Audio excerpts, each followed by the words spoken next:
Kampanya laban rabies nagpapatuloy sa pamamagitan ng pakikiisa ng ASEAN sa mga polisiyang itinakda ng mga bansang kasapi nito.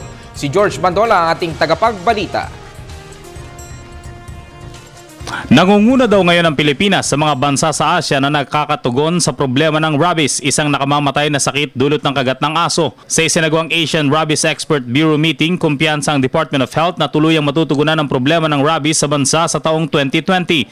Sabi ni Dr. Rafi Deray, sa katunayan dinagdagan pa ang pondo ng DOH para sa rabies control ngayong taon. The number of human rabies cases has been decreasing in the past 4 years, despite the fact that the number of animal bite cases has been increasing significantly in the past 10 years.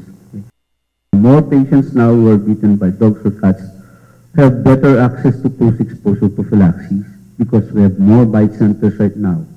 As you know, we already have rabies-free zones in the country. These are the small island provinces, and what we are trying to do is to, just like what we did in the eradication of foot and mouth disease, we are trying to have it on the island-by-island basis. Sabi pa ni Dr. Deray, 484 na ang government animal bite centers ngayon. Idagdag pa ang 150 animal bite centers na ipinatayo ng private sectors. With the 15 provinces that we have been declared as rabies-free, we are really on the right track to make it happen. So we believe in our company that actually education and awareness is very important. Ayon sa AREB, Pilipinas lang ang tila seryoso sa pagsugpo sa rabies dahil sa pagsasabatas ng Anti-Rabies Act noong 2007.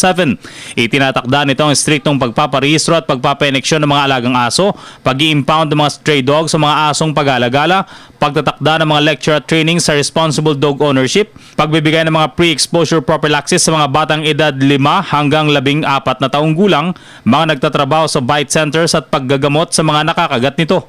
The Philippines have shown excellence in not only planning their national rabies program, but also to put it into effect and implement it.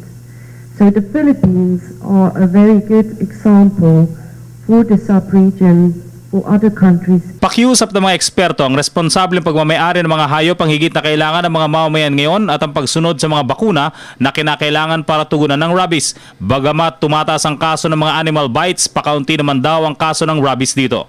Para sa Telebisyon ng Bayan, George Bandola.